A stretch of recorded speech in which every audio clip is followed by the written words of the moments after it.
Item number 12, माननीय प्रधानमंत्री जी।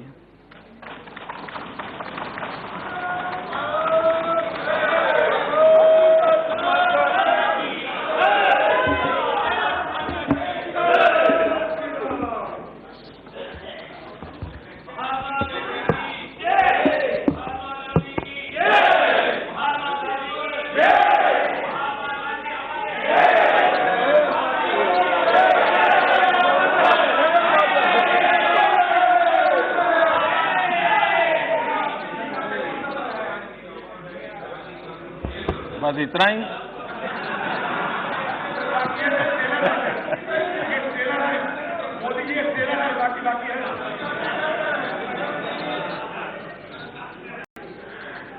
आपके लिए गांधी जी ट्रेलर हो सकते हैं, हमारे लिए गांधी जी जिंदगी है।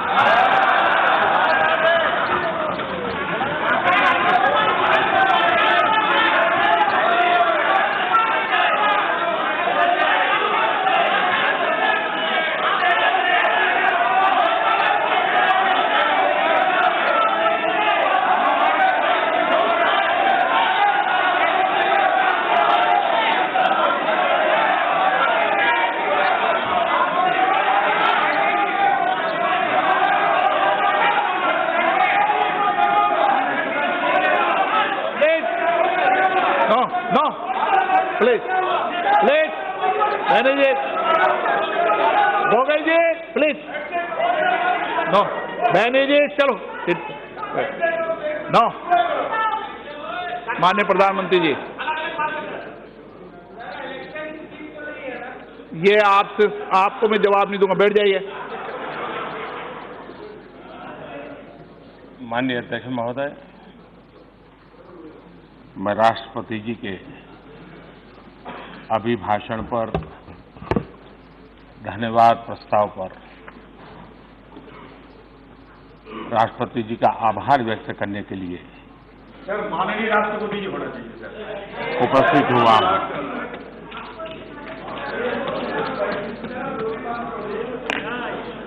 माननीय राष्ट्रपति जी ने न्यू इंडिया का विजन अपने अभिभाषण में प्रस्तुत किया है। 21वीं सदी के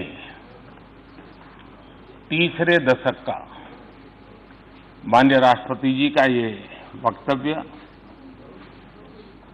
इस दशक के लिए हम सबको दिशा देने वाला, प्रेरणा देने वाला और देश के कोटि कोटि जनों में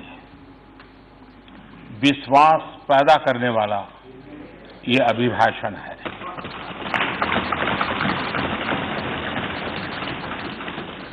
इस चर्चा में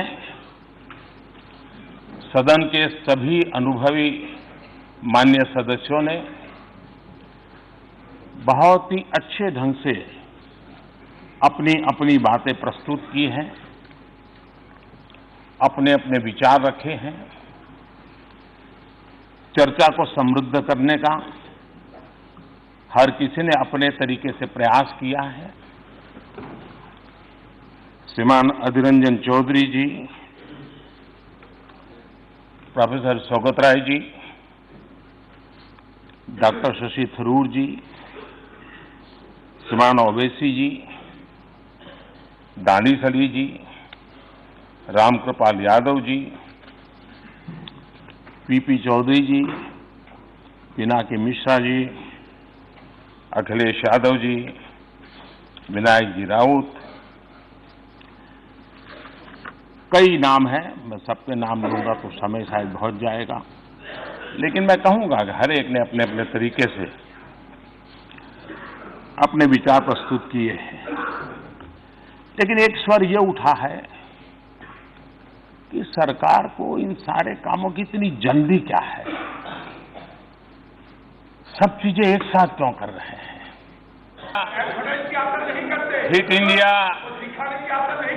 फिट इंडिया को बल देने के लिए, उसका प्रचार प्रसार करने के लिए मैं माननीय सदस्य का धन्यवाद करता हूं।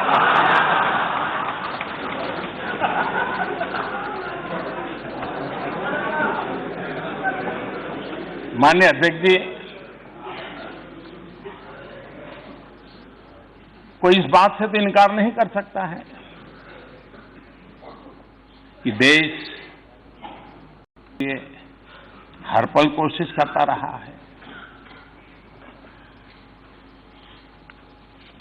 कभी कभी चुनौतियों की तरफ न देखने की भी आदतें देश ने देखी है।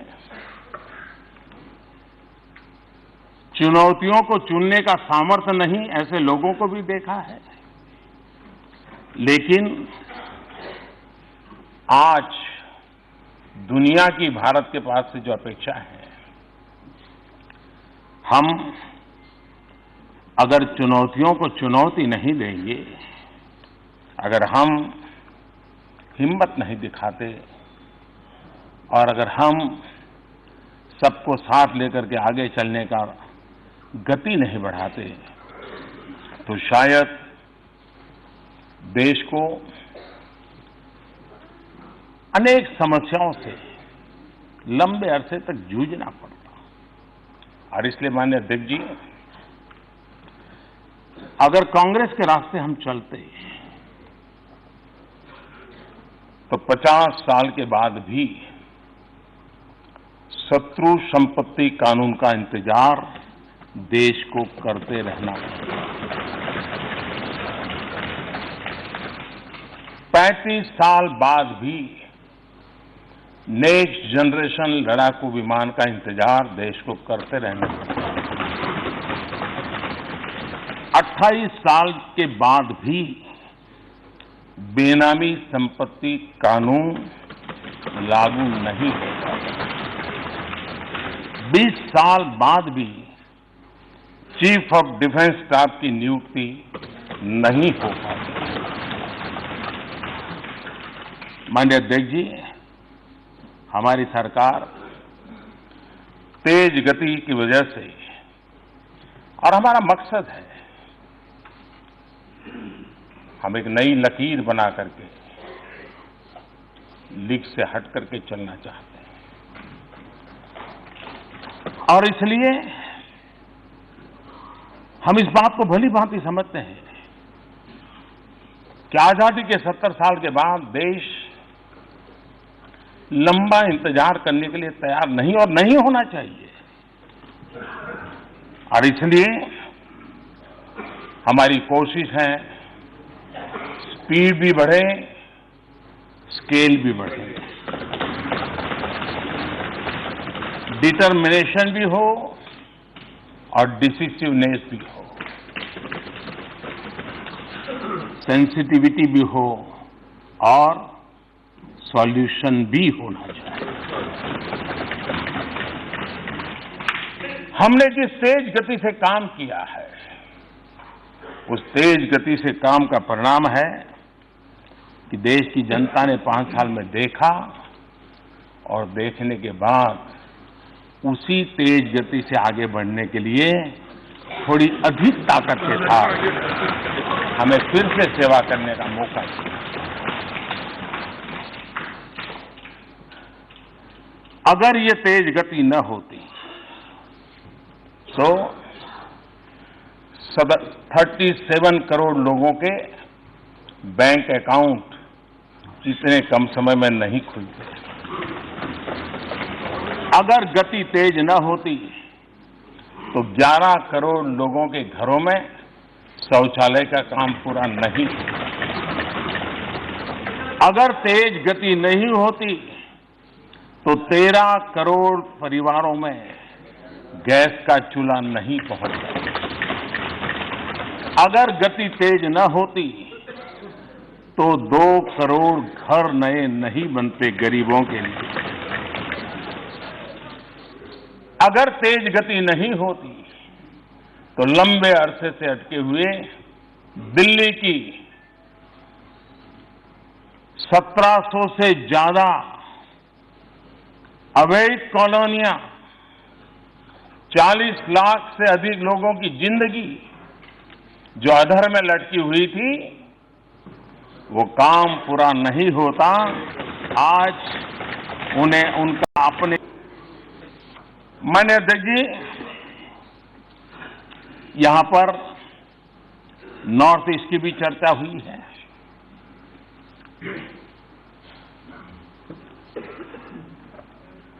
नॉर्थ ईस्ट को कितने दशकों तक इंतजार करना पड़ा। वहां पर राजनीतिक समीकरण बदलने का सामर्थ्य हो इतनी सीटें नहीं है और इसलिए राजनीतिक तराजू से जब निर्णय होते रहे तो हमेशा ही वो क्षेत्र उपेक्षित रहा। हमारे लिए नॉर्थ ईस्ट वोट के तराजू से तोड़ने वाला क्षेत्र नहीं है। भारत की एकता और अखंडितता के साथ दूर दराज क्षेत्रों में बैठे हुए भारत के नागरिकों के लिए और उनके सामर्थ्य का भारत के विकास के लिए उपयुक्त उपयोग हो, शक्ति उनकी काम आए, देश को आगे बढ़ाने में काम आए, इस श्रद्धा के साथ वहां के एक एक नागरिक के प्रति अपार विश्वास के साथ आगे बढ़ने का हमारा प्रयास रहा है। और इसी के कारण नॉर्थ ईस्ट में गत 5 वर्ष जो कभी उनको दिल्ली दूर लगती थी, आज दिल्ली उनके दरवाजे पर जाकर के खड़ी हो गई। लगातार मंत्री नॉर्थ ईस्ट में दौरा करते रहे, रात रात वहां रुकते रहे, छोटे छोटे इलाके में जाते रहे, टियर 2, टियर 3 छोटे स्थानों पर गए, लोगों से संवाद किया, मिला, विश्वास का वातावरण पैदा किया और विकास के जो आवश्यकताएं होती जो 21वीं सदी से जुड़ी हुई है, चाहे बिजली की बात हो, चाहे रेल पहुंचाने की बात हो, चाहे हवाई अड्डे बनाने की बात हो, चाहे मोबाइल कनेक्टिविटी की बात हो, इन सब चीजों को हमने करने का प्रयास किया है और वो विश्वास कितना बड़ा परिणाम देता है जो इस सरकार के कार्यकाल में देखा जा रहा है। यहां पर ये बोडो की चर्चा आई और ये कहां गया, ये कोई पहली बार हुआ है? हमने भी कभी ये नहीं कहा कि पहली बार हुआ है। हम तो यही कह रहे हैं प्रयोग तो बहुत हुए हैं और अभी भी प्रयोग हो रहे हैं, लेकिन जो कुछ भी हुआ राजनीतिक तराजू से लेखा जोखा करके किया गया। जो भी किया गया आधे अधूरे मन से किया गया। जो भी किया गया एक प्रकार से खानापूर्ति की गई और उसके कारण समझौते कागज पे तो हो गए, फोटो भी छप गई, वाहवाही भी हो गई,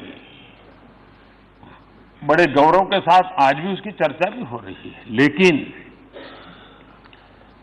कागज पे किए गए समझौतों से इतने सालों के बाद भी बोडो समस्या का समाधान नहीं हुआ। 4000 से ज्यादा निर्दोष लोग मौत के घाट उतारे गए। अनेक प्रकार की एक्सटॉर्शन, 50 प्रकार की बीमारियां समाज जीवन को जो संकट में डाले ऐसी होती चली गई। इस बार जो समझौता हुआ है वो एक प्रकार से नॉर्थ ईस्ट के लिए भी और देश में आर्म्स और हिंसा में विश्वास करने वालों के लिए एक संदेश देने वाली घटनाएं हैं। ये ठीक है कि हमारी जरा वो इकोसिस्टम नहीं है ताकि हमारी बात बार बार उजागर हो, फैले, लेकिन हम मेहनत करेंगे, कोशिश करेंगे। लेकिन इस बार के समझौते की एक विशेषता है, सभी हथियारी ग्रुप एक साथ आए हैं। सारे हथियार और सारे अंडरग्राउंड लोग सरेंडर किए हैं और दूसरा उस समझौते के एग्रीमेंट में लिखा है कि इसके बाद बोडो समस्या से जुड़ी हुई कोई भी मांग बाकी नहीं रहेगी। नॉर्थ ईस्ट में हम सबसे सूरज तो पहले उगता है, लेकिन सुबह नहीं आती थी। सूरज तो आ जाता था, अंधेरा नहीं छटता था। आज मैं कह सकता हूं नई सुबह भी आई है, नया सवेरा भी आया है, नया उजाला भी आया है, और वो प्रकाश जब आप अपने चश्मे बदलोगे तब दिखाई देगा।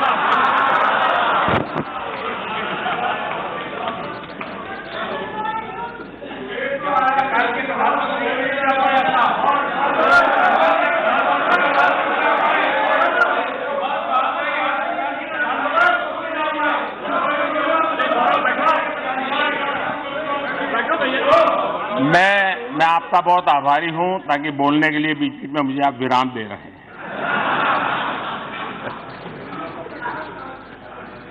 कल यहां स्वामी विवेकानंद जी के कंधों से बंदूकें फोड़ी गई।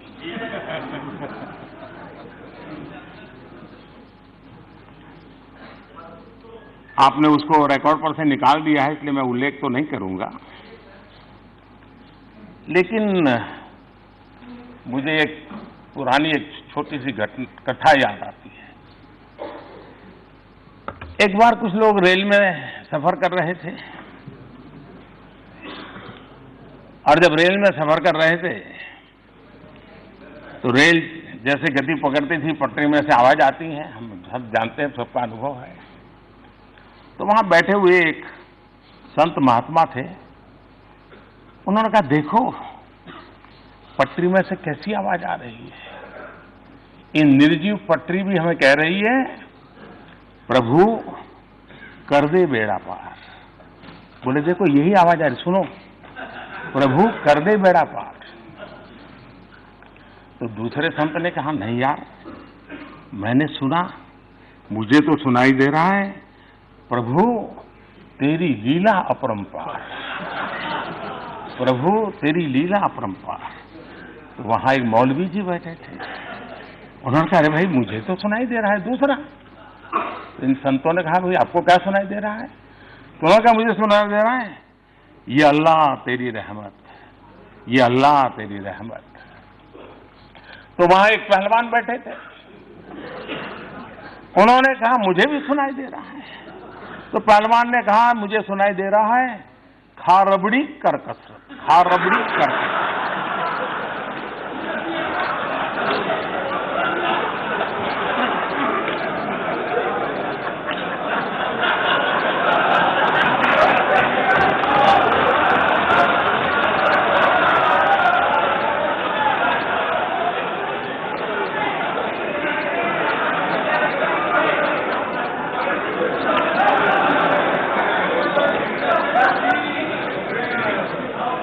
कल जो विवेकानंद जी के नाम से कहा गया,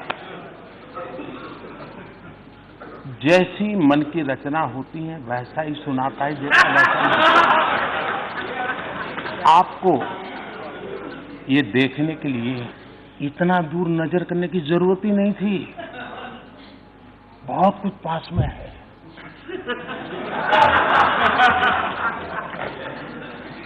अपने लोगों को कहिए कि स्वामी जी से आप ना करें। यही मैं कहता कि वो भी थे, अभी नहीं कह रहे बोल रहे हैं।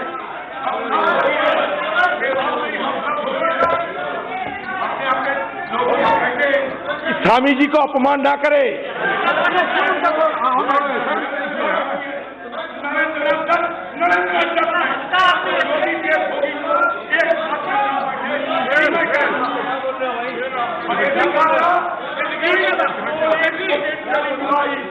माननीय क्या बोल रहे हैं, मत करो। माननीय सर, माननीय सुरेश जी क्यों हंस रहे हैं जी? हाँ? कोई राज है भाई? सुरेश जी, कभी आपका भी मौका आएगा, इतना जल्दी मत।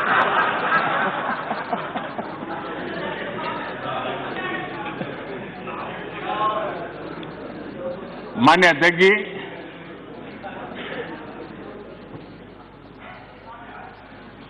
यहां किसानों के विषय में भी बातचीत हुई है। बहुत से महत्वपूर्ण काम और बहुत से नए तरीके से, नई सोच के साथ पिछले दिनों किया गया है और माननीय राष्ट्रपति जी ने अपने अभिभाषण में उसका जिक्र भी किया है। लेकिन जिस प्रकार से यहां चर्चा करने का प्रयास हुआ है, मैं नहीं जानता वो अज्ञानवश है कि जानबूझ करके है, क्योंकि कुछ चीजें ऐसी हैं अगर जानकारियां होती तो शायद हम ऐसा न करते। हम जानते हैं कि 1.5 गुना एमएसपी करने वाला विषय है, कितने लंबे समय से अटका हुआ था, हमारे समय का नहीं था, पहले से था, लेकिन ये किसानों के प्रति हमारी जिम्मेवारी थी कि उस काम को भी हमने पूरा कर दिया। मैं हैरान हूं, सिंचाई योजनाएं 80-90% धन खर्चा करके 20-20 साल से पड़ी हुई थी, कोई पूछने वाला नहीं था, फोटो निकलवा दी, बस काम हो गया। हमको करीब 99 ऐसी योजनाओं को हाथ लगाना पड़ा, 1 लाख करोड़ रुपए से ज्यादा खर्च करके उनको उसके लॉजिकल एंड तक ले गए और अब किसानों को उसका फायदा होना शुरू हुआ।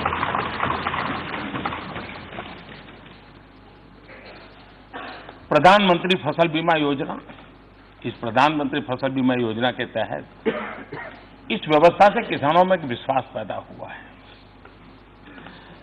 किसानों की तरफ से करीब 13,000 करोड़ रुपए प्रीमियम आया, लेकिन प्राकृतिक आपदा के कारण जो नुकसान हुआ उसके तहत करीब 56,000 करोड़ रुपए किसानों को बीमा योजना से प्राप्त हुए। किसान की आय बढ़े, ये हमारी प्राथमिकता है, इनपुट कॉस्ट कम हो, ये हमारी प्राथमिकता है। और पहले एमएसपी के नाम पे क्या होता था हमारे देश में, पहले 7 लाख टन दाल और तिलहन की खरीद हुई, हमारे कार्यकाल में 100 लाख टन। 7 और 100 का फर्क तो समझ आएगा। इनाम योजना, आज डिजिटल वर्ल्ड है, हमारा किसान भी मोबाइल फोन से दुनिया के दाम देख रहा है, समझ रहा है। इनाम योजना के नाते किसान अपना बाजार में माल बेच सके, उस योजना को लिया हमने और मुझे खुशी है कि गांव का किसान इस व्यवस्था से करीब 1.25 करोड़ किसान अब तक उससे जुड़ चुके हैं और करीब 1 लाख करोड़ रुपए का कारोबार किसानों ने अपनी पैदावार का इस इनाम योजना से किया। टेक्नोलॉजी का उपयोग किया है हमने, किसान क्रेडिट कार्ड का विस्तार हो, उसके साथ साथ एलाइड एक्टिविटीज, चाहे पशुपालन हो, मछली पालन हो, मुर्गी पालन हो, सौर ऊर्जा की तरफ जाने का प्रयास हो, सोलार पंप की बात हो, ऐसे नए अनेक चीजें जोड़ी हैं जिसके कारण आज उसकी आर्थिक स्थिति में भी एक बहुत बड़ा बदलाव आया है। 2014 में हमारे आने से पहले कृषि मंत्रालय का बजट 27,000 करोड़ रुपए था, अब ये बढ़कर के 5 गुना, 27,000 करोड़ था, बढ़कर के 5 गुना और लगभग 1.5 लाख करोड़ हमने पहुंचाया।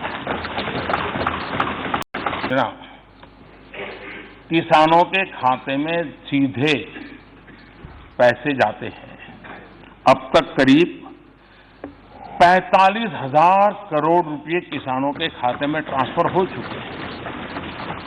कोई बिचौलिया नहीं, कोई फाइलों की झंझट नहीं, एक क्लिक दबाया पैसे पहुंच गए।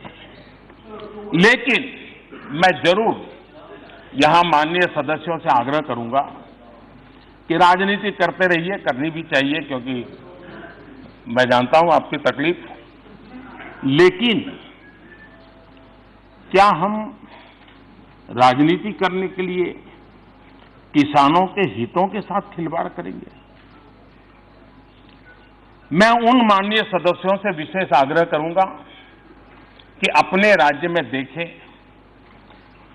जो किसानों के नाम पर बढ़-चढ़ करके बोल रहे हैं वो जरा ज्यादा देखें कि क्या उनके राज्य के किसानों को पीएम किसान सम्मान निधि मिले, उसके लिए वो सरकारें किसानों की सूची क्यों नहीं दे रहे हैं, इस योजना के साथ क्यों नहीं जुड़ रहे हैं? नुकसान किसका हुआ? किसका नुकसान हुआ? उस राज्य के किसानों का हुआ। मैं चाहूंगा यहां कोई माननीय सदस्य ऐसा नहीं होगा कि जो दबी जबान में तो खुल करके शायद न बोल पाए, क्योंकि कहीं जगह पे बहुत कुछ होता है, लेकिन उनको पता होगा। उसी प्रकार से मैं माननीय सदस्यों के कहूंगा जिन्होंने किसानों के लिए बहुत कुछ कहा है, उन राज्यों में जरा देखिए आप कि जहां किसानों को वादे कर करके, बहुत बड़ी बड़ी बातें कर करके वोट बटोर लिए, शपथ ले लिए, सत्ता सिंहासन पा लिया, लेकिन किसानों के वादे पूरे नहीं किए गए। कम से कम मैं यहां बैठे हुए माननीय सदस्य उन राज्यों के भी प्रतिनिधि होंगे तो वो जरूर उन राज्यों को कहें कि किसानों को उनका हक देने में कोताही न बरते। माननीय अध्यक्ष जी, जब ऑल पार्टी मीटिंग हुई थी तब मैंने विस्तार से सबके सामने एक प्रार्थना भी की थी और अपने विचार भी रखे थे। उसके बाद सदन के प्रारंभ में जब मीडिया के लोगों से मैं बात कर रहा था तब भी मैंने कहा था कि ये सत्र हम पूरी तरह आर्थिक विषय, देश की आर्थिक परिस्थिति, इन सारे विषयों को इस सत्र हम समर्पित करें। हमारे पास जितनी भी चेतना है, जितना भी सामर्थ्य है, जितने भी बुद्धि प्रतिभा है, सबका निचोड़ इस सत्र में दोनों सदनों में हम लेकर के आए हैं। क्योंकि जो देश, दुनिया की आज जो आर्थिक स्थिति है उसका लाभ उठाने के लिए भारत कौन से कदम उठाए, कौन सी दिशा को अपनाए जिससे लाभ हो। मैं चाहूंगा कि ये सत्र, अभी भी समय है, ब्रेक के बाद भी जब मिलेंगे तब भी पूरी शक्ति, मैं सभी सदस्यों से आग्रह करता हूं, हम आर्थिक विषयों पर गहराई से बोले, व्यापकता से बोले और अच्छे नए सुझावों के साथ बोले, ताकि देश विश्व के अंदर जो अवसर पैदा हुए उसका फायदा उठाने के लिए पूरी ताकत से आगे बढ़े। मैं निमंत्रित करता हूं सबको। और मैं मानता हूं कि आर्थिक विषयों के इस महत्वपूर्ण विषय पर बातचीत हम सबका सामूहिक दायित्व है और इस दायित्व बोध में पुरानी बातों को हम भूल नहीं सकते हैं, क्योंकि आज हम कहां हैं उसका पता तब चलता है कल कहां थे। और वो भी ये बात सही है कि जब हमारे माननीय सदस्य ये कहते हैं कि ये क्यों नहीं हुआ, ये कब होगा, ये कैसे होगा, लगता होगा कि आप आलोचना करते हैं। मैं नहीं मानता हूं आप आलोचना करते हैं।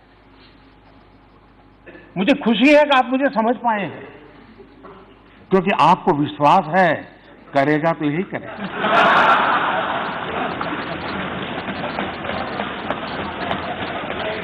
और इसलिए मैं आपके इन बातों को आलोचना नहीं मानता हूं, मार्गदर्शक मानता हूं, प्रेरणा मानता हूं। और इसलिए मैं इन सारी बातों का स्वागत करता हूं और स्वीकार करने का प्रयास भी करता हूं। और इसलिए इस प्रकार की जितनी बातें बताई गई हैं इसके लिए तो मैं विशेष रूप से धन्यवाद करता हूं, क्योंकि क्यों नहीं हुआ, कब होगा, कैसे होगा, ये अच्छी बातें हैं, देश के लिए हम सोचते हैं। लेकिन पुरानी बातों के बिना आज की बात को समझना थोड़ा कठिन होता है। अब हम जानते हैं पहले क्या कालखंड था, करप्शन आए दिन चर्चा होती थी, हर अखबार के हेडलाइन, सदन में भी करप्शन पर ही लड़ाई चलती थी, सब दूर यही बोला जाता था। अनप्रोफेशनल बैंकिंग कौन भूल सकता है, कमजोर इंफ्रास्ट्रक्चर पॉलिसीज, कौन भूल सकता है? और संसाधनों की बंदरबाट, माय गॉड, क्या करके रख दिया था। इन सारी स्थितियों में से बाहर निकलने के लिए हमने समस्याओं के समाधान खोजने की लॉन्ग टर्म गोल के साथ एक निश्चित दिशा पकड़ करके, निश्चित लक्ष्य पकड़ करके उसको पूरा करने का हमने लगातार प्रयास किया है।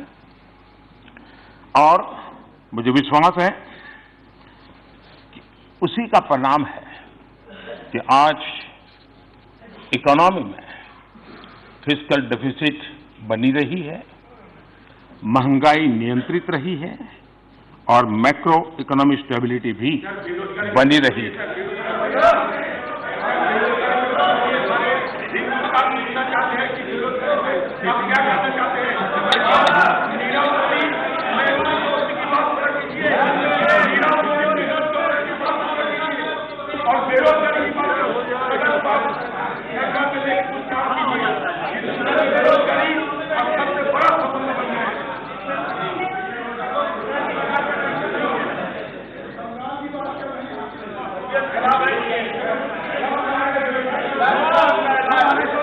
मैं आपका आभारी हूं क्योंकि आपने मेरे प्रति विश्वास जताया है।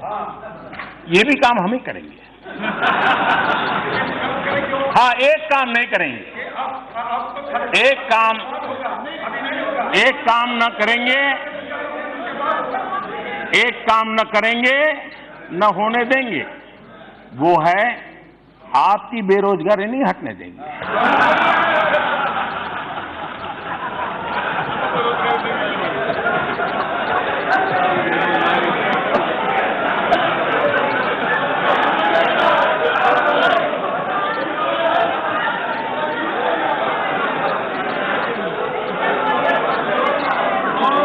जीएसटी का बहुत बड़ा महत्वपूर्ण निर्णय हो, कॉरपोरेट टैक्स कम करने की बात हो, आईबीसी लाने की बात हो, एफडीआई रिजीम को लिबरलाइज करने की बात हो, बैंकों में रिकैपिटलाइजेशन करने की बात हो, जो भी समय समय पर आवश्यकता रही है और जो भी एक दीर्घकालीन मजबूती के लिए जरूरत है, सारे कदम हमारी सरकार उठा रही है, उठाए हैं और उसके लाभ भी आना शुरू हुए हैं।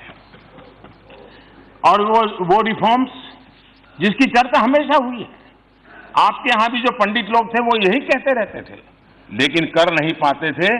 अर्थशास्त्री भी जिन बातों की बातें करते थे, आज एक के बाद एक उसको लागू करने का काम हमारी सरकार कर गए।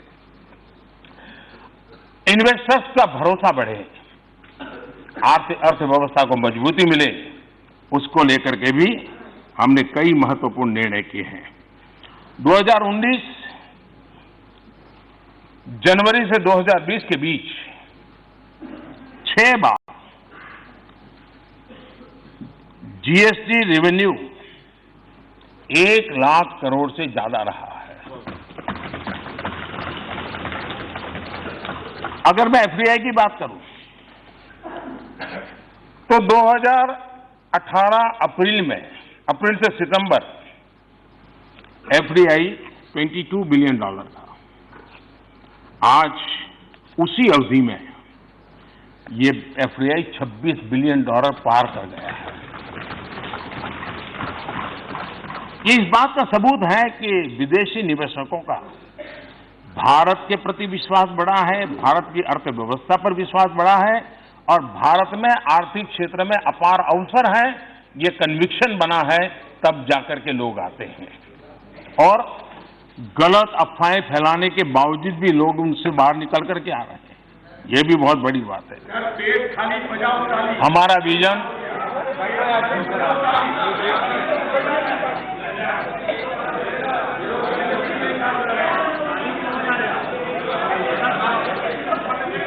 हमारा विजन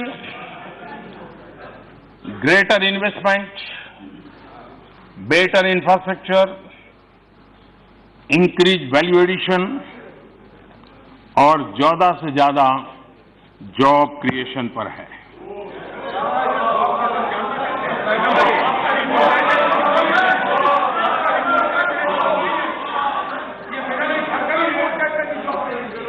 देखिए, मैं किसानों से बहुत कुछ सीखता हूं।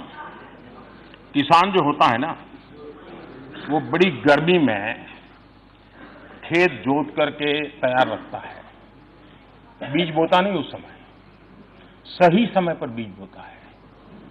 तो अभी जो पिछले 10 मिनट से चल रहा है ना, वो मेरा खेत जोतने का काम चल रहा है। अब बराबर आपके दिमाग में जगह हो गई है। अब मैं एक एक करके बीज डालूंगा।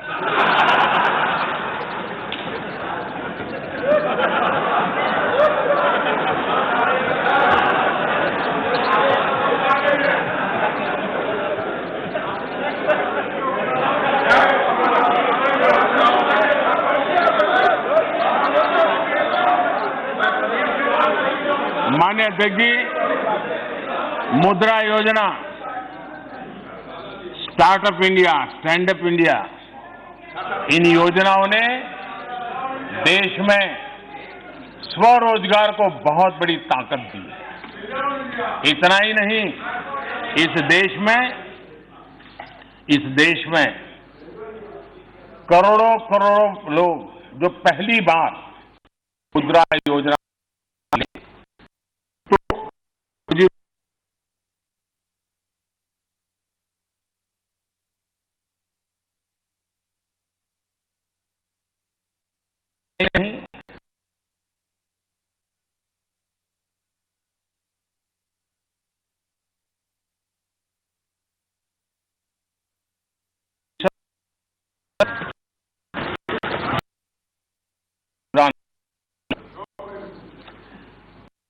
हजार से ज्यादा रिकॉग्नाइज हुए हैं। आज खुशी की बात है, टियर 2, टियर 3 सिटी में है। यानी हमारे देश का युवा नए संकल्पों के साथ आगे बढ़ रहा है। मुद्रा योजना के तहत 22 करोड़ से ज्यादा ऋण स्वीकृत हुए हैं और करोड़ों युवाओं ने खुद ने तो रोजगार नहीं, खुद ने रोजगार को पाया है। फॉर्मल सेक्टर में अजय रंजन जी, मैं ऐसा करता हूं, आप एक समय तय कीजिए। आपको जितना कहना है मैं दोबारा बैठ लूंगा, क्योंकि ये सब लोग पीछे हंस रहे हैं और आपकी प्रतिष्ठा को झटका लगे अच्छा नहीं है।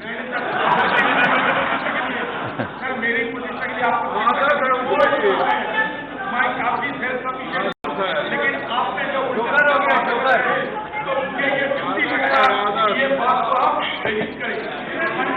70 साल की देश की राजनीति ऐसी रही है कि कोई कांग्रेसी सेल्फ सफिशिएंट नहीं हो सकता, ऐसा हो ही नहीं सकता।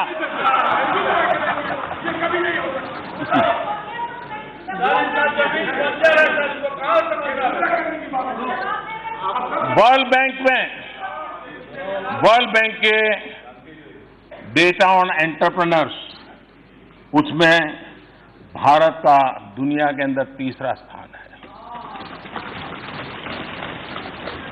सितंबर 2017 से नवंबर 2019 के बीच ईपीएफओ पैरोल डाटा में 1,39,00,000 नए सब्सक्राइबर्स आए। ये बिना रोजगार को कोई पैसे जमा नहीं कर पाएगी।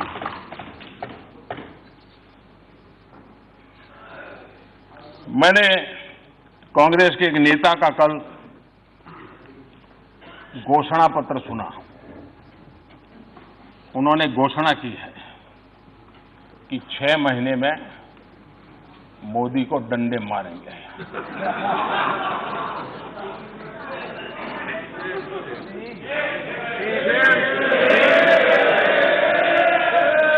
और ये डंडे मारेंगे तो हम भी मारेंगे। और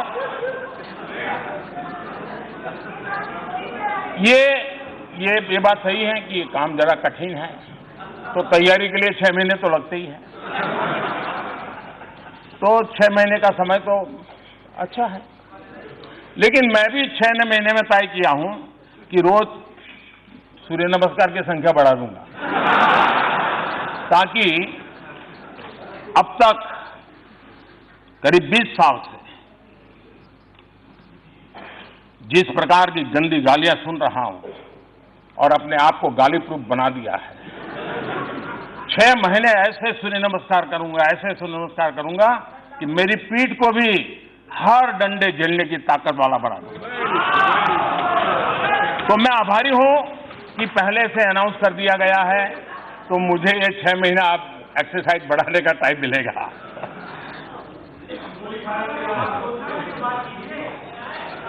माननीय अध्यक्ष जी,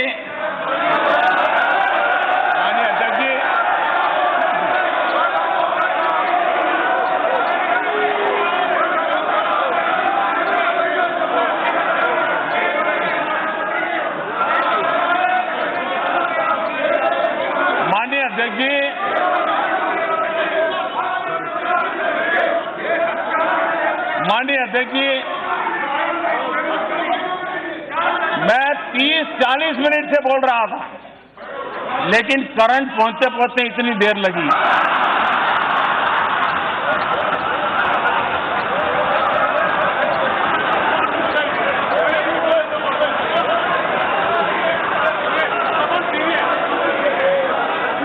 बहुत सी ट्यूबलाइट का ऐसा ही होता है।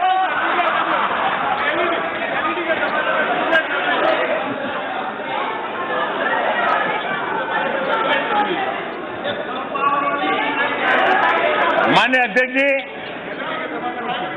इंडस्ट्री 4.0 और डिजिटल इकोनॉमी ये करोड़ों नई जॉब्स के लिए अवसर लेकर के आती है। स्किल डेवलपमेंट, नई स्किल फोर्स तैयार करना, लेबर रिफॉर्म संसद के अंदर ऑलरेडी एक प्रस्ताव तो आगे बढ़ा है और भी कुछ प्रस्ताव है। मुझे विश्वास है कि सदन उसको भी बल देगा ताकि देश में रोजगार के अवसरों में कोई रुकावट ना आए। हम पिछली सदी की सोच के साथ आगे नहीं बढ़ सकते हैं। हमने बदली हुई वैश्विक परिस्थिति में नई सोच के साथ इन सारे बदलावों के लिए आगे आना होगा और मैं इस सदन की लेबर रिफॉर्म के जो काम और सब लेबर यूनियन के साथ मिलकर के तय हुआ है, उसको जितना जल्दी आगे बढ़ाएंगे, रोजगार के नए अवसरों के लिए सुविधा बढ़ेगी। और मैं विश्वास करता हूं $5 trillion economy, ease of doing business, ease of living, ये ऐसे नहीं हो रहा।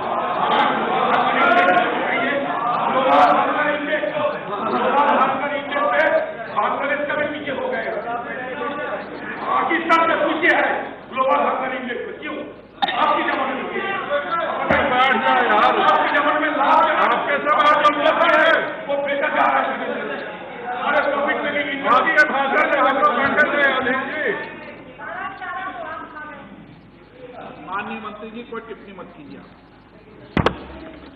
बार-बार उठना ठीक नहीं। माननीय अध्यक्ष जी, ये बात सही है कि हमने आने वाले दिनों में एक 16 करोड़ का इंफ्रास्ट्रक्चर का मिशन लेकर के आगे चल रहे हैं, लेकिन पिछले कार्यकाल में भी आपने देखा होगा कि देश की इकोनॉमी को ताकत देने के लिए, मजबूती देने के लिए इंफ्रास्ट्रक्चर का बहुत बड़ा महत्व होता है। और जितना बल ज्यादा इंफ्रास्ट्रक्चर की गतिविधियों को देते हैं, वो इकोनॉमी को भी ड्राइव करता है, रोजगार को भी देता है, नए नए उद्योगों को भी अवसर देता है। और इसलिए हमने इंफ्रास्ट्रक्चर के पूरे काम में एक नई गति लाई है। लेकिन पहले इंफ्रास्ट्रक्चर का मतलब यही होता था कि सीमेंट कंक्रीट के जंगलों की बात। पहले इंफ्रास्ट्रक्चर का मतलब होता था टेंडर की प्रक्रियाएं। पहले इंफ्रास्ट्रक्चर का मतलब होता था बिचौलिए। यही इंफ्रास्ट्रक्चर की बात आती थी तो लोगों को यही लगता था कि कुछ बू आती थी। आज हमने ट्रांसपेरेंसी के साथ 21वीं सदी आधुनिक भारत बनाने के लिए जिस इंफ्रास्ट्रक्चर की कल्पना कर सकते हैं, उस पर बल दिया है। और हमारे लिए इंफ्रास्ट्रक्चर ये सिर्फ एक सीमेंट कंक्रीट का खेल नहीं है। मैं मानता हूं इंफ्रास्ट्रक्चर एक भविष्य लेकर के आता है। करगिल से कन्याकुमारी और कच्छ से कोहिमा, इसको अगर जोड़ने का काम करने की ताकत होती तो इंफ्रास्ट्रक्चर में होती है। एस्पिरेशंस और अचीवमेंट्स को जोड़ने का काम इंफ्रास्ट्रक्चर करता है। लोगों और उनके सपनों को उड़ान देने की ताकत अगर कहीं में है तो इंफ्रास्ट्रक्चर में होती है। लोगों की क्रिएटिविटी को कंज्यूमर्स के साथ जोड़ने का काम इंफ्रास्ट्रक्चर के कारण ही संभव हो सकता है। एक बच्चे को स्कूल से जोड़ने का काम छोटा ही क्यों ना वो इंफ्रास्ट्रक्चर करता है। एक किसान को बाजार से जोड़ने का काम इंफ्रास्ट्रक्चर करता है। एक व्यवसायी को उसके कंज्यूमर के साथ जोड़ने का काम भी इंफ्रास्ट्रक्चर करता है। प्रदूषण को नियंत्रित करके स्वस्थ जीवन से जोड़ने का काम भी इंफ्रास्ट्रक्चर करता है। लोगों को लोगों से जोड़ने का काम भी इंफ्रास्ट्रक्चर करता है। एक गरीब प्रेग्नेंट मां को भी अस्पताल से जोड़ने का काम इंफ्रास्ट्रक्चर करता है। और इसलिए इरिगेशन से लेकर के इंडस्ट्री तक, सोशल इंफ्रास्ट्रक्चर से लेकर के रूरल इंफ्रास्ट्रक्चर तक, रोड से लेकर के पोर्ट तक और एयरवेज से लेकर के वाटरवेज तक हमने अनेक ऐसे इनिशिएटिव लिए हैं। गत 5 वर्ष में देश ने देखा है और लोगों ने जब देखा है तभी तो यहां बिठाया है। ये यही तो इंफ्रास्ट्रक्चर है जो यहां पहुंचाता है।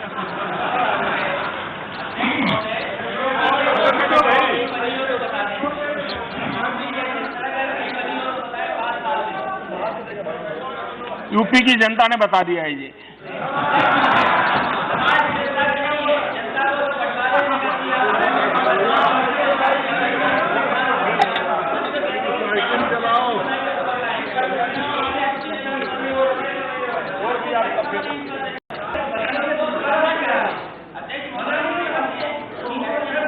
माननीय अध्यक्ष जी, मैं एक उदाहरण देना चाहता हूं कि हमारे यहाँ इंफ्रास्ट्रक्चर के क्षेत्र में कैसे काम होता था। हमारे यहाँ इंफ्रास्ट्रक्चर में कैसे काम होता था। ये सिर्फ हमारा दिल्ली का ही विचार ले लीजिए। ये दिल्ली में ट्रैफिक, एनवायरमेंट और हजारों ट्रक दिल्ली के बीच से गुजर रही थी। 2009 में यूपीए सरकार का संकल्प था कि 2009 तक ये दिल्ली के सराउंडिंग जो पेरिफेरल एक्सप्रेस वे है, इसको 2009 तक पूरा करने का यूपीए सरकार का संकल्प था। 2014 में हम आए, तब तक कागज पे ही वो लकीरें बनकर के पड़ा हुआ था। और 2014 के बाद मिशन मोड में हमने काम लिया और आज पेरिफेरल एक्सप्रेसवे का काम हो गया। 40,000 से ज्यादा ट्रकें जो आज दिल्ली में नहीं आती, सीधी बाहर जाती हैं और दिल्ली को प्रदूषण से बचाने में एक अहम कदम ये भी है। लेकिन इंफ्रास्ट्रक्चर का महत्व क्या होता है? 2009 तक पूरा करने का सपना 2014 तक कागज के लकीर बनकर के पड़ा रहा हो, ये अंतर है।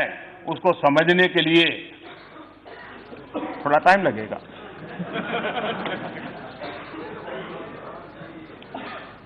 माननीय अध्यक्ष जी, कुछ और विषयों को मैं जरा स्पष्ट करना चाहता हूं। शशि थरूर जी, नींद आती होगी लेकिन फिर भी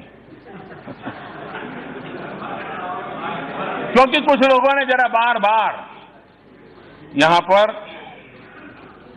संविधान बचाने की बातें की है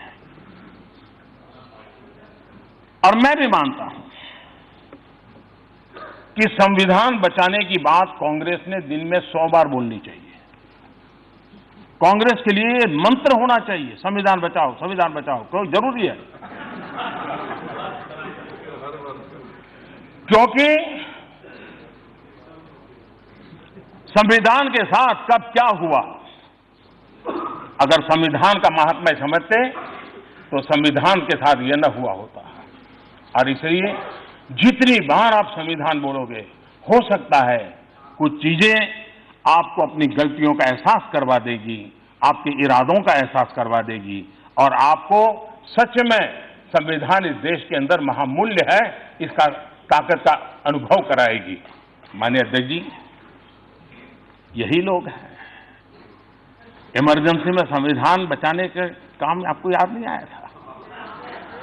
आपातकाल, यही लोग हैं जो संविधान बचाने के लिए उनको बार बार बोलने की जरूरत है, क्योंकि न्यायपालिका से न्यायिक समीक्षा का अधिकार छीनने का पाप जिन्होंने किया है, इनको तो संविधान बार बार बोलना ही पड़ेगा।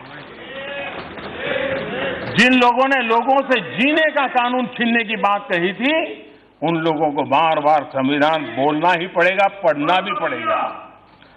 जो लोग सबसे ज्यादा बार संविधान के अंदर बदलाव करने के प्रस्ताव को लाया है, उन लोगों को संविधान बचाने की बात बोले बिना कोई चारा नहीं है। दर्जनों बार राज्य सरकारों को बर्खास्त कर दिया है, लोगों की चुनी हुई सरकारों को बर्खास्त कर दिया है। उनके लिए संविधान बचाना, ये बोल बोल करके इन संस्कारों को जीने की आवश्यकता है। कैबिनेट ने एक प्रस्ताव पारित किया है, लोकतंत्र और संविधान से बनी हुई कैबिनेट, उसने एक प्रस्ताव पारित किया हो, उस प्रस्ताव को प्रेस कॉन्फ्रेंस में फाड़ देना उन लोगों के लिए उन लोगों को बार बार संविधान बचाओ ये मंत्र बोलना बहुत जरूरी है। पीएम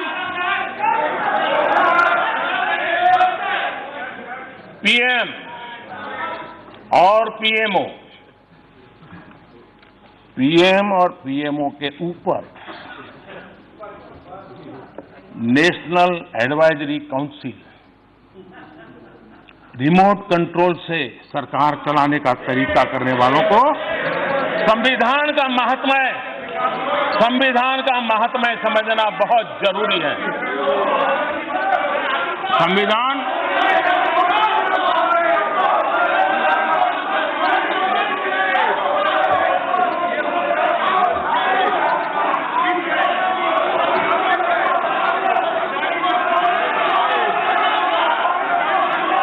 माननीय अध्यक्ष जी,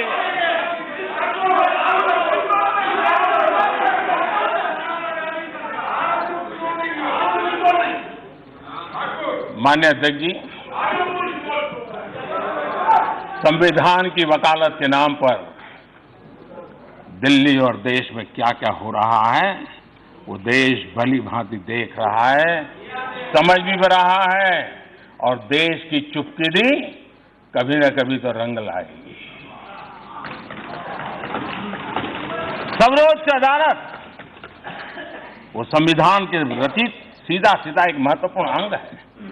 देश की सर्वोच्च अदालत बार बार कहे कि आंदोलन ऐसे न हो जो सामान्य मानवी को तकलीफ दे, आंदोलन ऐसे न हो जो हिंसा का रास्ते चल पड़े। ये बार बार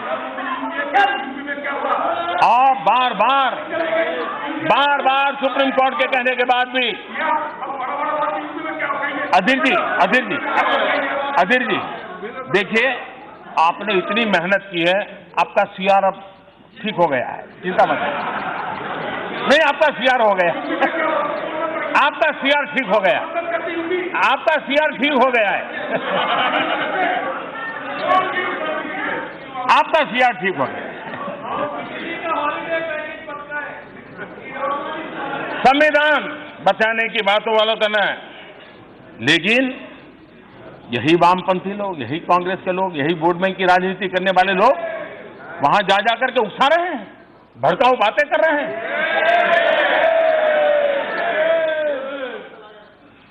माननीय अध्यक्ष जी,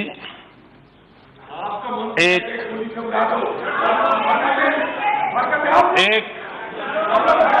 शायर ने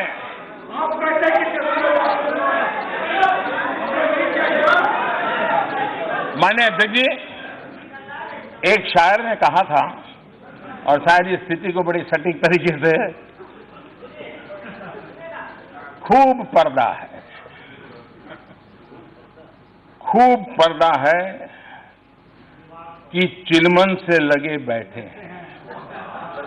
खूब पर्दा है कि चिलमन से लगे बैठे हैं, साफ छुपते भी नहीं, सामने आते भी नहीं।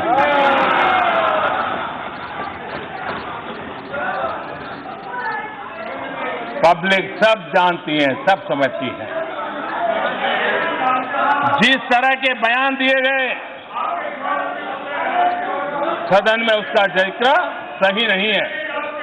माननीय अध्यक्ष जी, पिछले दिनों जो भाषाएं बोली गई, जिस प्रकार के वक्तव्य दिए गए हैं, वो इसका जिक्र और सदन के बड़े बड़े नेता भी वहां पहुंच जाते हैं, इसका बहुत बड़ा अफसोस है। लेकिन शाहीन साहब ने गोली चलाने कांग्रेस के समय में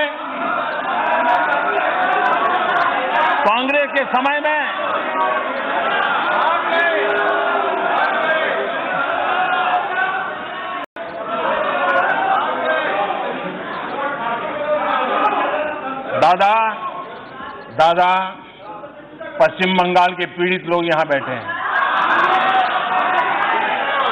अगर वे वहां क्या चल रहा है इसका कच्चा चिट्ठा खोल देंगे ना, तो दादा आपको तकलीफ होगी। निर्दोष लोगों को किस प्रकार से मौत के घाट उतार दिया जाता है, वो बड़ी बात ही जानते हैं लोग।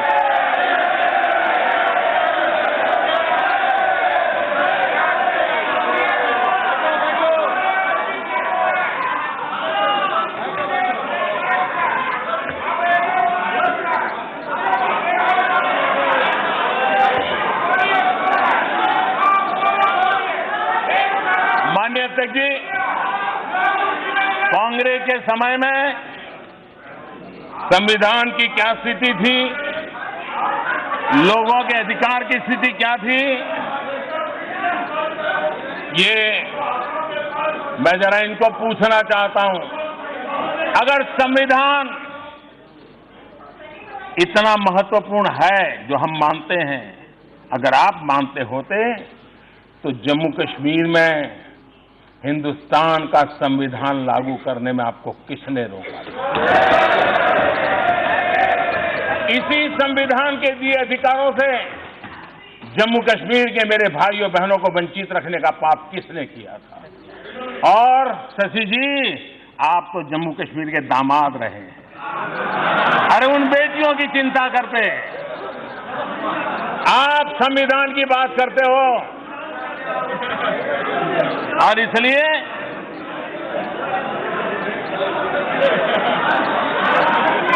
माननीय अध्यक्ष जी,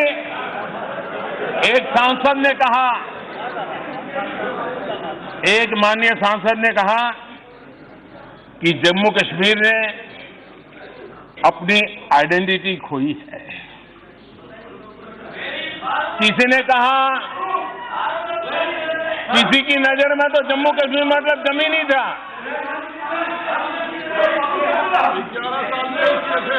माननीय अध्यक्ष जी, कश्मीर में जिनको सिर्फ जमीन दिखती है, न उनको इस देश का कुछ अंदाज है, न और वो उनकी बौद्धिक दारिद्रता का परिचय करवाता है। कश्मीर ये भारत का मुकुटमणि है। कश्मीर ये भारत का मुकुटमणि है। माननीय अध्यक्ष जी, कश्मीर की आइडेंटिटी बम, बंदूक और अलगाववाद बना दी गई थी। 19 जनवरी 1990, जो लोग आइडेंटिटी की बात करते हैं, 19 जनवरी 1990, वो काली रात, उसी दिन कुछ लोगों ने कश्मीर की आइडेंटिटी को दफना दिया था।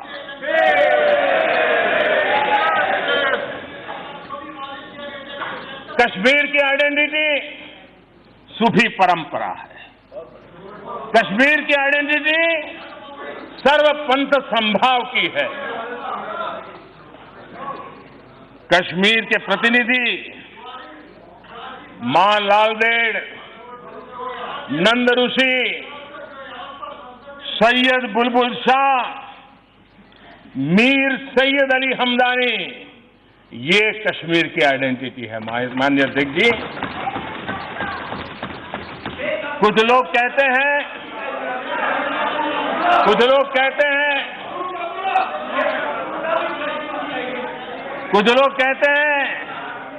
आर्टिकल 370 हटाने के बाद आग लग जाएगी। कैसे भविष्य वेदता है? आग लग जाएगी 370 हटाने के बाद। और आज जो लोग बोलते हैं, मैं उनको कहना चाहता हूं, कुछ लोग कहते हैं कुछ नेता जेल में है, डिगना है, फलाना है, वगैरह वगैरह। जरा मैं इस सदन, ये संविधान की रक्षा करने वाला सदन है, ये संविधान को समर्पित सदन है, ये संविधान का गौरव करने वाला सदन है, ये संविधान के प्रति दायित्व निभाने वाले सदस्यों से बना हुआ सदन है। तब जाकर के मैं सभी मान्य सदस्यों के आत्मा को छूने की आज कोशिश करना चाहता हूं, अगर है तो।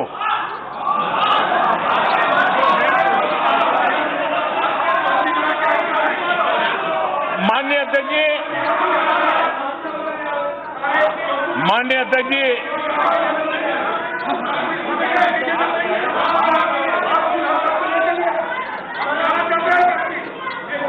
माननीय अध्यक्ष जी, महबूबा मुफ्ती जी ने 5 अगस्त को क्या कहा था? महबूबा मुफ्ती जी ने कहा था, और संविधान को समर्पित लोग जरा ध्यान से सुने। महबूबा मुफ्ती जी ने कहा था, भारत ने, ये शब्द बड़े गंभीर है, उन्होंने कहा था भारत ने कश्मीर के साथ धोखा किया है। हमने जिस देश के साथ रहने का फैसला किया था, उसने हमें धोखा दिया है। ऐसा लगता है कि हमने 1947 में गलत चुनाव कर लिया था। क्या ये संविधान को मानने वाले लोग इस प्रकार की भाषा को स्वीकार कर सकते हैं? क्या उनकी वकालत करते हो? उनका अनुमोदन करते हो? उसी प्रकार से श्रीमान उमर अब्दुल्ला जी ने कहा था, उन्होंने कहा था आर्टिकल 370 को हटाना, आर्टिकल 370 को हटाना।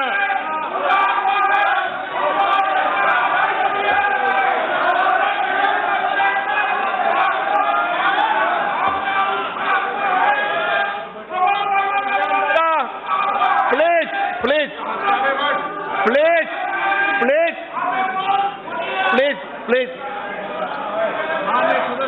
माननीय अध्यक्ष जी, उमर अब्दुल्ला जी ने कहा था कि आर्टिकल 370 को हटाना ऐसा भूकंप लाएगा कि कश्मीर भारत से अलग हो जाएगा। माननीय अध्यक्ष जी, फारूक अब्दुल्ला जी ने कहा था, फारूक अब्दुल्ला जी ने कहा था 370 का हटाया जाना कश्मीर के लोगों की आजादी का मार्ग प्रशस्त करेगा। अगर 370 हटाई गई तो भारत का झंडा फहराने वाला कश्मीर में कोई नहीं बचेगा। क्या इस भाषा से, इस भावना से क्या हिंदुस्तान के संविधान को समर्पित कोई भी व्यक्ति इसको स्वीकार कर सकता है? क्या इसे सहमत हो सकता है? क्या मैं ये बात उनके लिए कह रहा हूं जिनकी आत्मा है।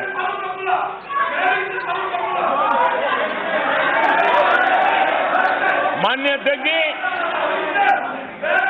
ये वो लोग हैं, माननीय अध्यक्ष जी, ये वो लोग हैं जिनको कश्मीर की आवाम पे भरोसा नहीं है, और इसलिए ऐसी भाषा बोलते हैं।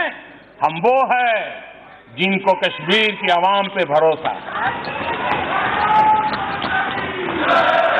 हमने भरोसा किया, हमने कश्मीर की आवाम पे भरोसा किया और आर्टिकल 370 को हटाया, और आज तेज गति से विकास भी कर रहे हैं।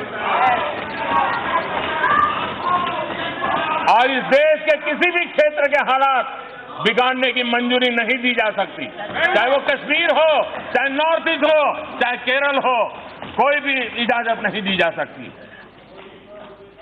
हमारे मंत्री भी पिछले दिनों लगातार जम्मू कश्मीर का दौरा कर रहे हैं, जनता के साथ संवाद कर रहे हैं। जनता के साथ संवाद करके वहां की समस्याओं का समाधान करने के लिए हम प्रयास कर रहे हैं।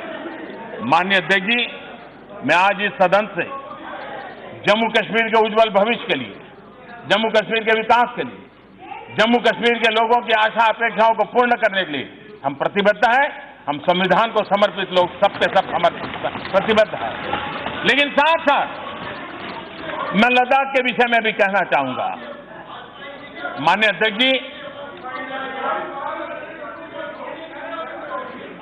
हमारे देश में सिक्किम एक ऐसा प्रदेश है जिसने अपने आप को एक ऑर्गेनिक स्टेट के रूप में उसने अपनी पहचान बनाई है और एक प्रकार से देश के कई राज्यों को सिक्किम जैसे छोटे राज्य ने प्रेरणा दी है।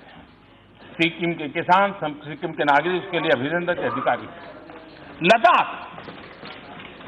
मैं मानता हूं लद्दाख के विषय में मेरे मन में बहुत चित्र साफ है और इसलिए हम चाहते हैं कि लद्दाख जिस प्रकार से हमारे पड़ोस में भूटान की भूरी भूरी प्रशंसा होती है एनवायरमेंट को लेकर, कार्बन न्यूट्रल कंट्री के रूप में दुनिया में उसकी पहचान बनी है। हम देशवासी संकल्प करते हैं और हम संकल्प करना चाहिए कि हम लद्दाख को भी एक कार्बन न्यूट्रल इकाई के रूप में डेवलप करेंगे, देश के लिए एक पहचान बनाएंगे और उसका लाभ आने वाली पीढ़ियों को एक मॉडल के रूप में मिलेगा, ऐसा मुझे पूरा विश्वास है। और मैं जब लद्दाख जाऊंगा, इनको उनके साथ रह करके मैं इसकी एक डिजाइन बनाने की दिशा में आगे बढ़ रहा हूं। माननीय अध्यक्ष जी, यहां पर जो कानून इस सदन ने पारित किया, जो संशोधन दोनों सदनों में पारित हुआ, जो नोटिफाई हो गया, उसके संबंध में भी कुछ न कुछ कोशिशें हो रही है। सीएए लाने,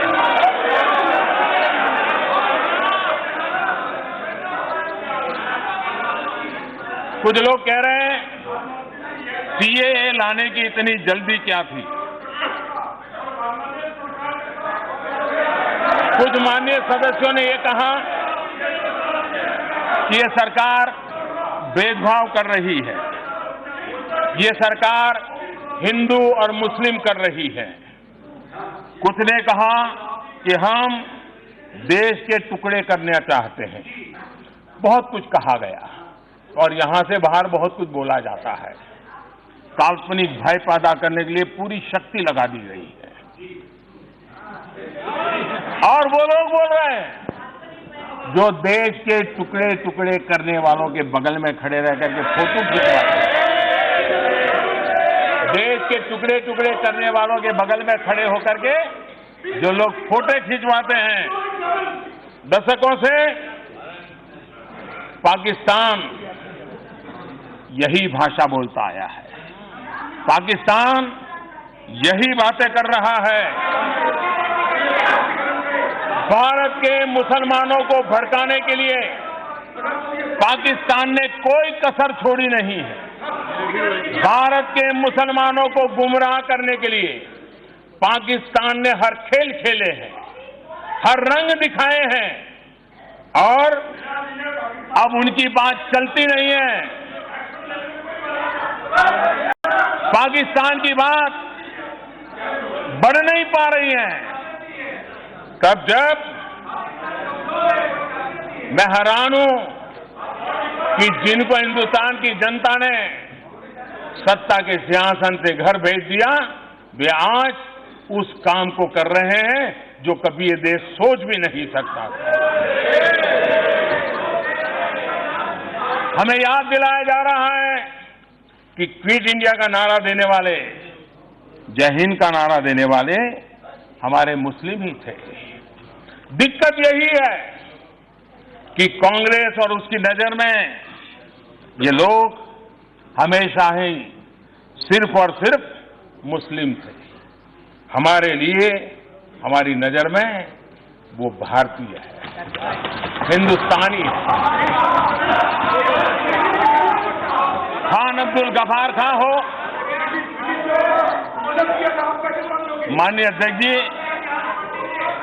मेरा सौभाग्य रहा है कि लड़कपन में मेरा सौभाग्य रहा है कि लड़कपन में खान अब्दुल गफार खान जी के चरण छूने का मुझे अवसर मिला था। मैं इसे अपना गर्व मानता हूं। माननीय अध्यक्ष जी, खान अब्दुल गफार खान हो, अशफाकुल्ला खां हो, बेगम हजरत महल हो, वीर शहीद अबलूद हमी हो या पूर्व राष्ट्रपति श्रीमान एपीजे अब्दुल कलाम हो, सबके सब हमारी नजर से भारतीय हैं। सदन का समय ज्यादा लेने के लिए मैंने नाम कुछ कम बोले। आप जोड़ देना ना, जो भी ये नाम लिखवा दे मेरे भाषण में लिख देना। Thank you for this assistance.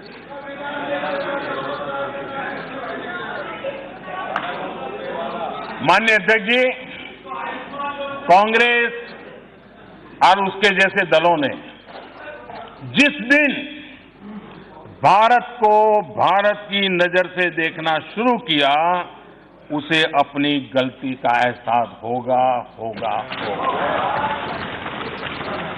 Sir, मैं कांग्रेस के और उनके इकोसिस्टम का भी बहुत आभारी हूं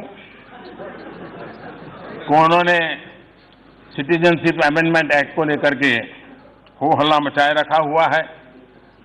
अगर ये विरोध नहीं करते, ये इतना हो हल्ला नहीं करते, तो शायद उनका असली रूप देश को पता ही नहीं चलता। ये इनका देश ने देख लिया है कि दल के लिए कौन है और देश के लिए कौन है।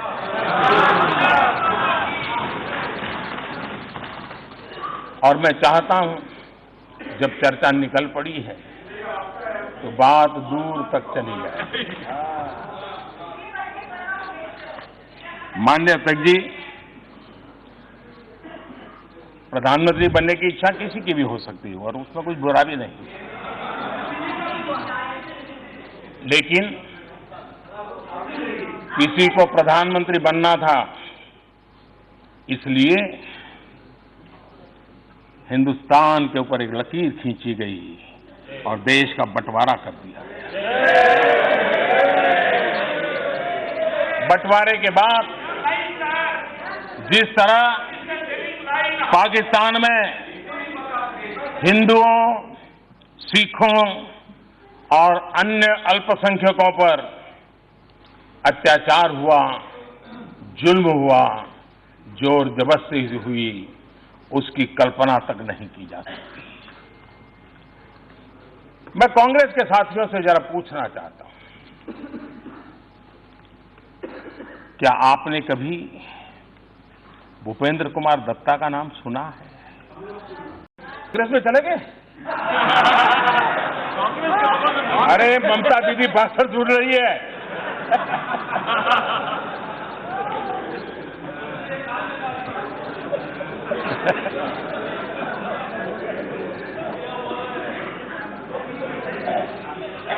कांग्रेस के लिए जानना बहुत जरूरी है और जो यहां नहीं है उनको भी जानना जरूरी है।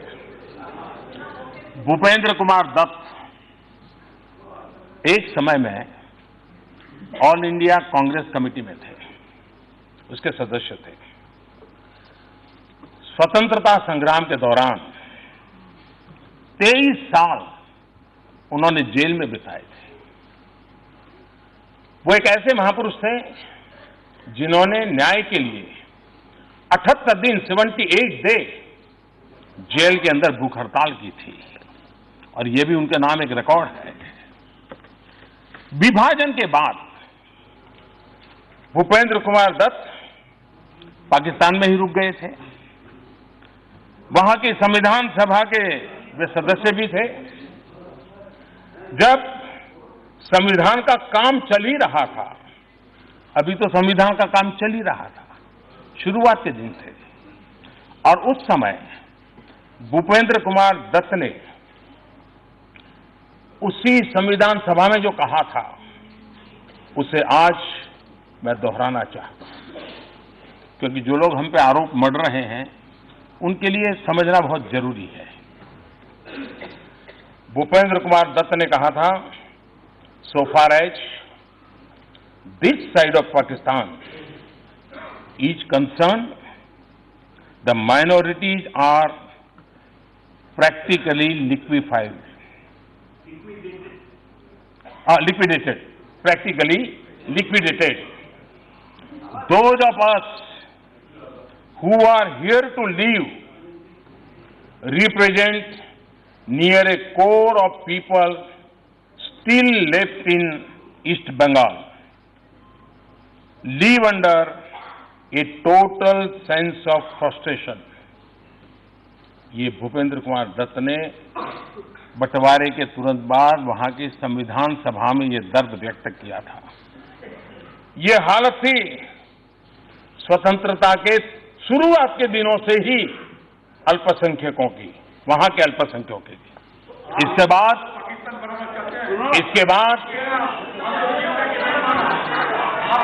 इसके बाद पाकिस्तान में स्थिति इतनी खराब हो गई कि भूपेंद्र दत्त को भारत आकर के शरण लेनी पड़ी, और बाद में उनका निधन भी ये मां भारती की गोद में हुआ। तब के पाकिस्तान में आपके लिए तो कुछ नहीं हुआ जी, कुछ नहीं हुआ। आपके लिए तो सामान्य, हाँ आए तो आए, मरे तो मरे। यही है, यही आपकी सोच है, यही आपकी सोच है महापुरुष, यही आपकी सोच है।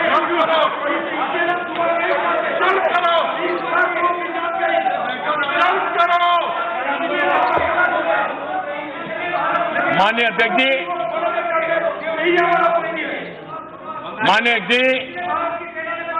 तब के पाकिस्तान में एक और बड़े स्वतंत्र सेनानी रुक गए थे, जोगेंद्रनाथ मंडल। वे समाज के बहुत ही पीड़ित, शोषित, कुचले हुए समाज का प्रतिनिधित्व करते थे। उन्हें पाकिस्तान का पहला कानून मंत्री भी बनाया गया था। 9 अक्टूबर 1950, अभी आजादी के और बंटवारे के 2-3 साल हुए थे। 9 अक्टूबर 1950 को उन्होंने अपना इस्तीफा दे दिया। इस्तीफे में जो लिखा था उसको मैं कोट करना चाहता हूं। उन्होंने लिखा था, I must say that this policy of driving out Hindus from Pakistan has succeeded completely in West Pakistan and is nearing completion in East Pakistan. उन्होंने आगे कहा था, Pakistan has not given the Muslim League entire satisfaction and a full sense of security. They now want to get rid of the Hindu intelligentsia so that the political, economic and social life of Pakistan may not in any way influenced by them. ये मंडल जी ने अपने इस्तीफे में लिखा था।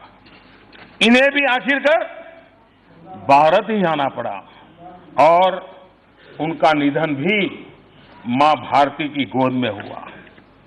इतने दशकों के बाद भी पाकिस्तान की सोच नहीं बदली है। वहां आज भी अल्पसंख्यकों पर अत्याचार हो रहे हैं। अभी अभी नानकाना साहब के साथ क्या हुआ वो सारे देश और दुनिया ने देखा है। और ये ऐसा ही नहीं है कि सिर्फ हिंदू और सिखों के साथ होता है, और भी माइनॉरिटी के साथ ऐसा ही जुल्म वहां होता है। ईसाइयों को भी ऐसी ही पीड़ा झेलनी पड़ती है। सदन के में चर्चा के दौरान गांधी जी के कथन को लेकर के भी बात कही गई। कहा गया कि सीए पर सरकार जो कह रही है वो गांधी जी की भावना नहीं थी। खैर, कांग्रेस जैसे दलों ने तो गांधी जी की बातों को तो दशकों पहले छोड़ दिया था।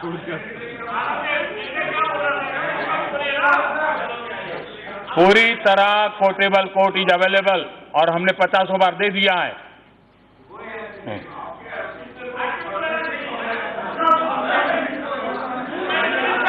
लेकिन आपने तो गांधी जी को छोड़ दिया है, और इसलिए न देश आपसे कोई अपेक्षा करता है, लेकिन जिसके आधार पर कांग्रेस की रोजी रोटी चल रही है, मैं आज उनकी बात करना चाहता हूं।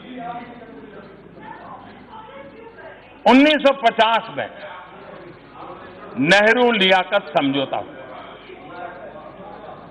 भारत और पाकिस्तान में रहने वाले माइनॉरिटीज की सुरक्षा को लेकर के ये समझौता हुआ। समझौते का आधार पाकिस्तान में धार्मिक अल्पसंख्यकों के साथ भेदभावपूर्ण व्यवहार नहीं होगा।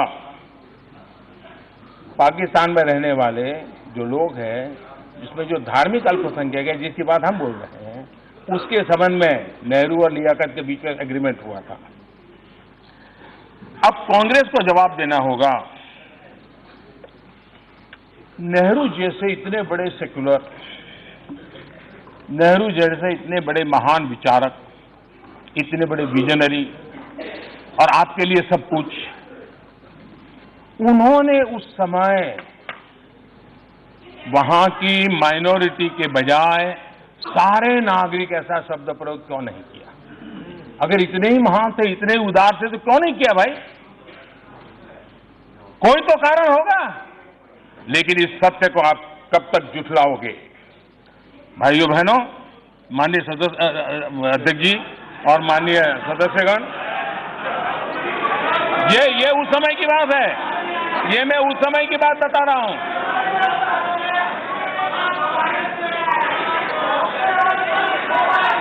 नेहरू जी इस बात पर कैसे मान गए? जरूर कुछ न कुछ वजह होगी।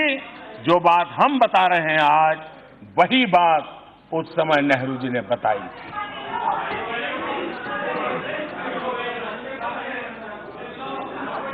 माननीय अध्यक्ष जी,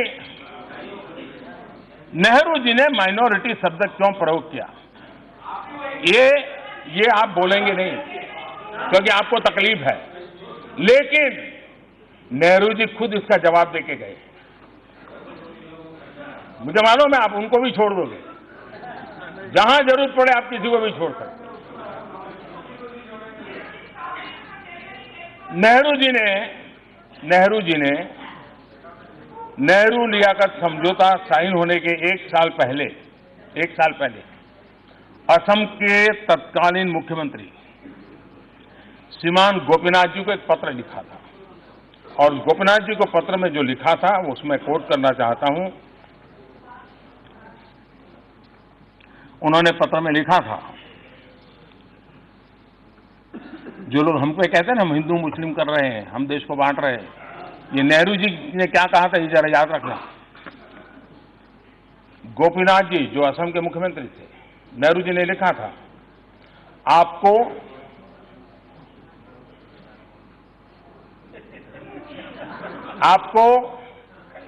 हिंदू शरणार्थियों और मुस्लिम इमिग्रेंट्स, इसके बीच फर्क करना ही होगा, और देश को इन शरणार्थियों की जिम्मेदारी लेनी ही पड़ेगी। उस समय असम के मुख्यमंत्री को उस समय के भारत के प्रधानमंत्री पंडित नेहरू जी ने लिखी हुई चिट्ठी है। नेहरू लियाकत समझौते के बाद कुछ महीनों के भीतर ही नेहरू जी का इसी संसद के फ्लोर पर 5 नवंबर 1950 उनका एक बयान है। 5 नवंबर 1950 5 नवंबर 1950 नेहरू जी ने कहा था, इसमें कोई संदेह नहीं है कि जो प्रभावित लोग भारत में सेटल होने के लिए आए हैं, ये नागरिकता मिलने के हकदार है और अगर इसके लिए कानून अनुकूल नहीं है तो कानून में बदलाव किया जाना चाहिए। 5 नवंबर 1950 1963 में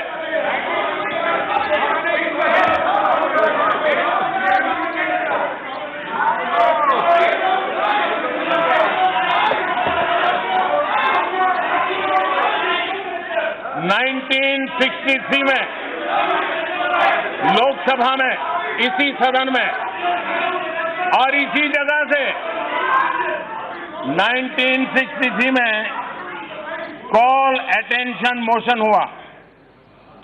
उस समय प्रधानमंत्री नेहरू तत्कालीन विदेश मंत्री के रूप में भी जिम्मेदारी संभाल रहे थे। मोशन का जवाब देने के लिए विदेश राज्य मंत्री श्रीमान दिनेश सिंह जी जब बोल रहे थे तो आखिर में प्रधानमंत्री नेहरू जी ने बीच में उन्हें टोकते हुए कहा था, और उन्होंने जो कहा था मैं कोट कहता हूं, पूर्वी पाकिस्तान में वहां की अथॉरिटी हिंदुओं पर जबरदस्त दबाव बना रही है। ये पंडित जी का स्टेटमेंट था। पाकिस्तान के हालात को देखते हुए गांधी जी नहीं, नेहरू जी की भावना भी रही थी। इतने सारे दस्तावेज हैं, सभी इसी तरह के कानून की वकालत करते रहे हैं। मैंने इस संबंध में तथ्यों के आधार पर अब मैं कांग्रेस के खास रूप से पूछना चाहता हूं और उनकी इकोसिस्टम भी मेरे सवाल समझेगी। जो ये सारी बातें मैंने बताई, क्या पंडित नेहरू कम्युनल थे? मैं जरा जानना चाहता हूं। क्या पंडित नेहरू हिंदू मुस्लिम में भेद किया करते थे? क्या पंडित नेहरू हिंदू राष्ट्र बनाना चाहते थे? जो उन्होंने जो बातें कही, क्या पंडित नेहरू हिंदू राष्ट्र बनाना चाहते थे? माननीय अध्यक्ष जी, कांग्रेस की दिक्कत ये है, वो बातें बनाती है, झूठे वादे करती हैं और दशकों तक वो वादों को टालती रहती है।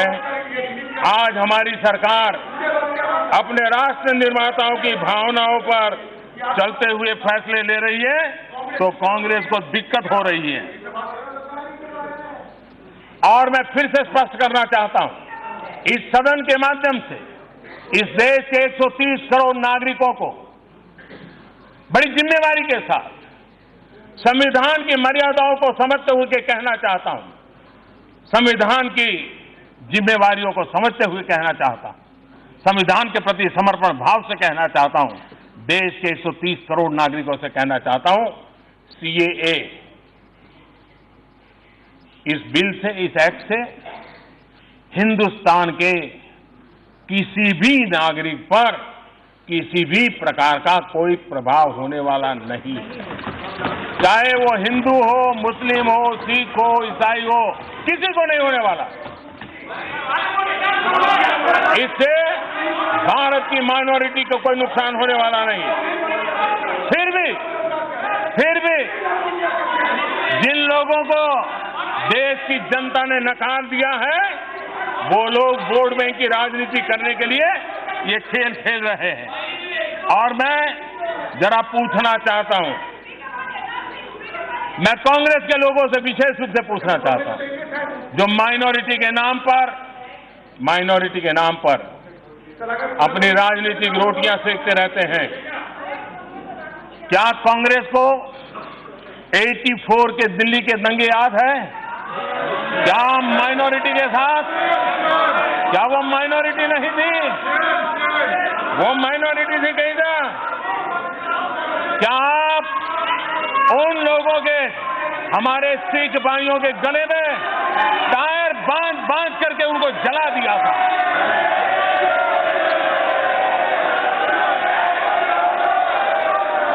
इतना ही नहीं, सिख दंगों के आरोपियों को जेल में तक भेजने का काम आपने किया नहीं। इतना ही नहीं, आप जिन पर आरोप लगे हुए हैं, सिख दंगों को भड़काने के जिन पर आरोप लगे हैं, उनको आज मुख्यमंत्री बना देते हो।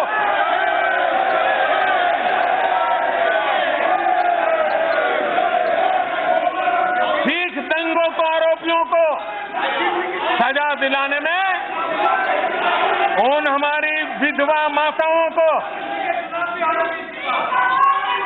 3 दशक तक न्याय के लिए इंतजार करना पड़ा। क्या वो माइनॉरिटी नहीं थी? क्या माइनॉरिटी के लिए 2 तराजू होंगे? क्या यही आपके तरीके होंगे?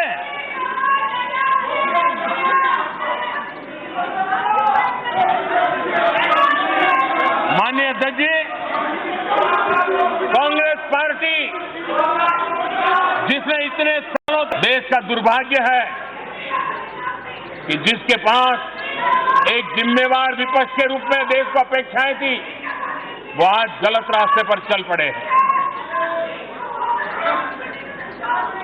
ये रास्ता आपको भी मुसीबत पैदा करने वाला है, देश को भी संकट में डालने वाला है।